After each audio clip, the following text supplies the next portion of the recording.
Lesson 3 of Flamingo, Deep Water, about the author, William Douglas, 1898-1980, was born in Maine, Minnesota. After graduating with a Bachelor's of Arts in English and Economics, he spent 2 years teaching high school in Yakima. However, he got tired of this and decided to pursue a legal career. He met Franklin D. Roosevelt at Yale and became an advisor and friend to the president. Douglas was a leading advocate of individual rights. He retired in 1975 with a term lasting 36 years and remains the longest-serving justice in the history of the court. The following excerpt is taken from Of Men and Mountains by William O. Douglas. It reveals how as a young boy William Douglas nearly drowned in a swimming pool. In this essay, he talks about his fear of water and thereafter, how he finally overcame it. Notice how the autobiographical part of the selection is used to support his discussion of fear. It had happened when I was 10 or 11 years old. I had decided to learn to swim. There was a pool at the YMCA in Yakima that offered exactly the opportunity. The Yakima River was treacherous, Mother continually warned against it, and kept fresh in my mind the details of each drowning in the river, but the YMCA pool was safe. It was only 2 or 3 feet deep at the shallow end, and while it was 9 feet deep at the other, the drop was gradual. I got a pair of water wings and went to the pool. I hated to walk naked into it and show my skinny legs, but I subdued my pride and did it. From the beginning, however, I had an aversion to the water when I was in it. This started when I was 3 or 4 years old, and father took me to the beach in California. He and I stood together in the surf. I hung on to him, yet the waves knocked me down and swept over me. I was buried in water. My breath was gone.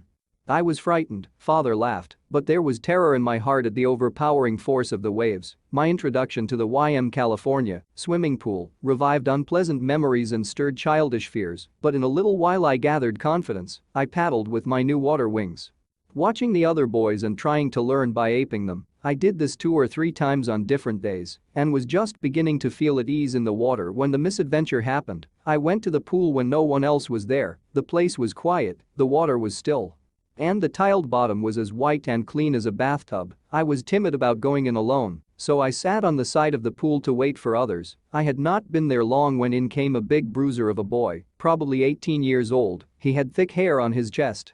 He was a beautiful physical specimen, with legs and arms that showed rippling muscles. He yelled, "Hi, skinny. How'd you like to be ducked?" With that he picked me up and tossed me into the deep end. I landed in a sitting position, swallowed water, and went at once to the bottom. I was frightened, but not yet frightened out of my wits. On the way down I planned, when my feet hit the bottom, I would make a big jump, come to the surface, lie flat on it, and paddle to the edge of the pool. It seemed a long way down. Those 9 feet were more like 90, and before I touched bottom my lungs were ready to burst. But when my feet hit bottom, I summoned all my strength and made what I thought was a great spring upwards. I imagined I would bob to the surface like a cork. Instead, I came up slowly. I opened my eyes and saw nothing but water that had a dirty yellow tinge to it. I grew panicky. I reached up as if to grab a rope, and my hands clutched only at water. I was suffocating. I tried to yell but no sound came out. Then my eyes and nose came out of the water, but not my mouth. I flailed at the surface of the water, swallowed and choked. I tried to bring my legs up, but they hung as dead weights, paralyzed and rigid. A great force was pulling me under. I screamed, but only the water heard me. I had started on the long journey back to the bottom of the pool. I struck at the water as I went down, expending my strength as one in a nightmare fights an irresistible force. I had lost all my breath. My lungs ached, my head throbbed, I was getting dizzy. But I remembered the strategy. I would spring from the bottom of the pool and come like a cork to the surface. I would lie flat on the water, strike out with my arms, and thrash with my legs. Then I would get to the edge of the pool and be safe. I went down, endlessly. I opened my eyes. Nothing but water with a yellow glow, dark water that one could not see through. And then sheer, stark terror seized me. Terror that knows no understanding. Terror that knows no control. Terror that no one can understand who has not experienced it. I was shrieking underwater. I was paralyzed underwater, stiff, rigid with fear. Even the screams in my throat were frozen. Only my heart and the pounding in my head said that I was still alive. And then in the midst of the terror came a touch of reason. I must remember to jump when I hit the bottom. At last I felt the tiles under me. My toes reached out as if to grab them. I jumped with everything I had, but the jump made no difference. The water was still around me. I looked for ropes, ladders, water wings, nothing but water. A mass of yellow water held me. Stark terror took an even deeper hold on me. Like a great charge of electricity, I shook and trembled with fright, my arms wouldn't move, my legs wouldn't move, I tried to call for help, to call for mother, nothing happened, and then, strangely, there was light. I was coming out of the awful yellow water, at least my eyes were, my nose was almost out too, then I started down a third time. I sucked for air and got water, the yellowish light was going out, then all effort ceased, I relaxed, even my legs felt limp, and a blackness swept over my brain. It wiped out fear, it wiped out terror, there was no more panic, it was quiet and peaceful, nothing to be afraid of, this is nice, to be drowsy, to go to sleep, no need to jump, too tired to jump, it's nice to be carried gently, to float along in space, tender arms around me. Tender arms like mother's, now I must go to sleep, I crossed to oblivion, and the curtain of life fell. The next I remember I was lying on my stomach beside the pool, vomiting. The chap that threw me in was saying, "But I was only fooling," someone said, "The kid nearly died, be all right now." Let's carry him to the locker room. Several hours later, I walked home, I was weak and trembling. I shook and cried when I lay on my bed, I couldn't eat that night, for days a haunting fear was in my heart, the slightest exertion upset me, making me wobbly in the knees and sick to my stomach.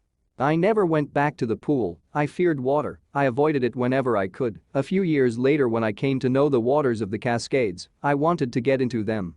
And whenever I did, whether I was wading the Teton or bumping river or bathing in warm lake of the Goat Rocks, the terror that had seized me in the pool would come back, it would take possession of me completely, my legs would become paralyzed, icy horror would grab my heart. This handicap stayed with me as the years rolled by, in canoes on Maine lakes fishing for landlocked salmon, bass fishing in New Hampshire, trout fishing on the Deschutes and Metolius in Oregon, fishing for salmon on the Columbia, at Bumping Lake in the Cascades, wherever I went. The haunting fear of the water followed me, it ruined my fishing trips, deprived me of the joy of canoeing, boating, and swimming. I used every way I knew to overcome this fear, but it held me firmly in its grip. Finally, one October, I decided to get an instructor and learn to swim. I went to a pool and practiced 5 days a week, an hour each day. The instructor put a belt around me, a rope attached to the belt went through a pulley that ran on an overhead cable, he held on to the end of the rope, and we went back and forth across the pool, hour after hour. Day after day, week after week, on each trip across the pool a bit of the panic seized me, each time the instructor relaxed his hold on the rope and I went under, some of the old terror returned, and my legs froze. It was 3 months before the tension began to slack.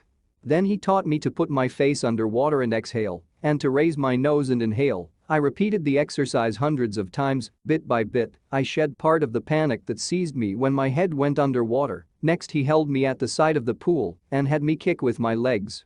For weeks I did just that. At first my legs refused to work, but they gradually relaxed, and finally I could command them. Thus, piece by piece, he built a swimmer, and when he had perfected each piece, he put them together into an integrated whole. In April he said, "Now you can swim. Dive off and swim the length of the pool." Crawl stroke I did. The instructor was finished, but I was not finished. I still wondered if I would be terror-stricken when I was alone in the pool. I tried it. I swam the length up and down. Tiny vestiges of the old terror would return. But now I could frown and say to that terror, trying to scare me, "Hey. Well, here's to you. Look." And off I go for another length of the pool. This went on until July, but I was still not satisfied. I was not sure that all the terror had left, so I went to Lake Wentworth in New Hampshire. Dived off a dock at Triggs Island and swam 2 miles across the lake to Stampact Island. I swam the crawl, breaststroke, side stroke, and backstroke. Only once did the terror return. When I was in the middle of the lake, I put my face under and saw nothing but bottomless water. The old sensation returned in miniature. I laughed and said, "Well, Mr. Terror, what do you think you can do to me?" It fled and I swam on, yet I had residual doubts. At my first opportunity I hurried west, went up the Teton to Conrad Meadows, up the Conrad Creek Trail to Meade Glacier, and camped in the high meadow by the side of Warm Lake. The next morning I stripped, dived into the lake, and swam across to the other shore and back just as Doug Corcoran used to do. I shouted with joy, and Gilbert Peak returned the echo. I had conquered my fear of water. The experience had a deep meaning for me, as only those who have known stark terror and conquered it can appreciate. In death there is peace, there is terror only in the fear of death, as Roosevelt knew when he said, "All we have to fear is fear itself." Because I had experienced both the sensation of dying and the terror that fear of it can produce, the will to live somehow grew in intensity. At last I felt released, free to walk the trails and climb the peaks, and to brush aside fear. Don't leave without giving a like to this video. And please subscribe to my channel to support my work. As always, thanks for watching. Bye bye.